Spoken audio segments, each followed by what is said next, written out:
Hello viewers, tutorial 12 question 1, and we're doing some integration. So we're evaluating firstly the integral of e to the 4x dx.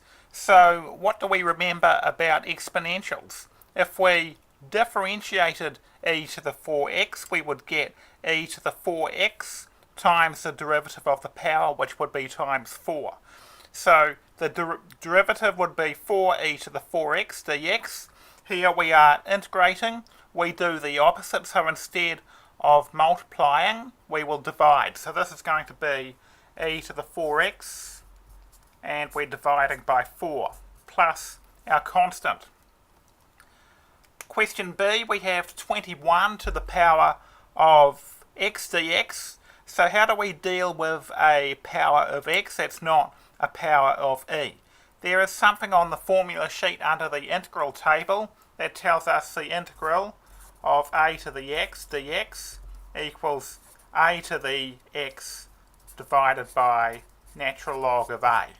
So we are going to use that formula with this question. A is here 21, so we just get 21 to the power of x divided by a is 21, so on the bottom we have divide by ln of 21 plus your constant.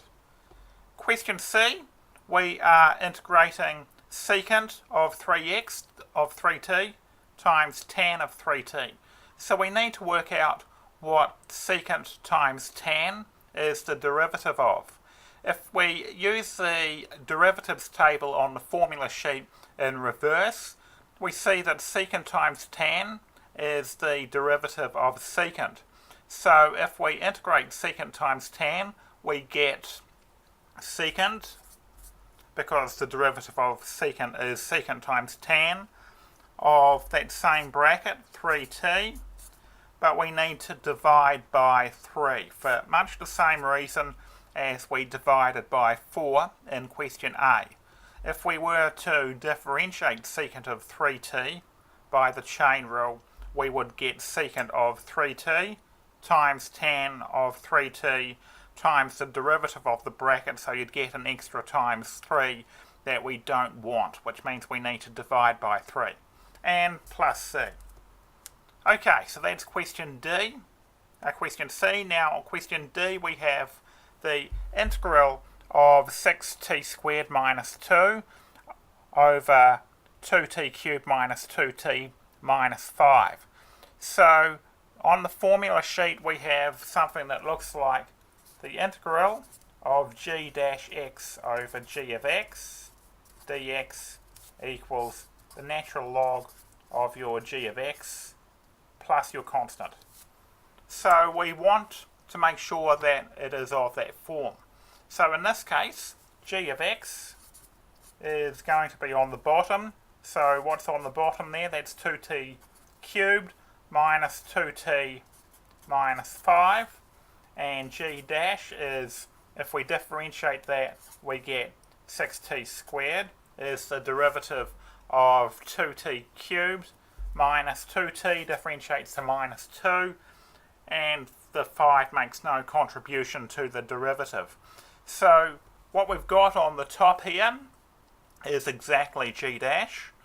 So we've got g of x on the bottom, we've got g dash on the top, and in this case, because our variable is t, these should really be g of t dt, just changing x's to t's. Doesn't really change anything to our method. So it is exactly of the form g dash over g, which means that your answer is going to be ln of g, which is the bottom, which is 2t cubed minus 2 times t minus 5 plus constant. Okay, so we've got D. E is different from the others in the sense that we've got limits of integration, number at the top and bottom of the integral sign. So that's a definite integral, which means we need to do the integration, and then we'd substitute in firstly 6, the top number, minus 2, which is the bottom number. So if we do the integration, 8x to the power of 3, the power is going to increase by 1, so it's going to be some number x to the 4, so power increases by 1 and we divide by the new power. So it's going to be 8x to the 4 divided by 4. Work out 8 upon 4 gives us 2. Minus, here we would get 2x would integrate to 2x squared over 2, and the 2's cancel there. Now we need to substitute in our limits. Bottom limit is 2, top limit is 6, so we substitute in 6 first. So we get 2 times 6 to the 4 minus 6 squared is the first bracket, minus substitute in 2, we get 2 to the power of 4 minus 2 squared. The first bracket works out to be 2,556 minus second bracket is 28, and the overall answer is therefore 2,528. Okay, thanks for watching. Over and out.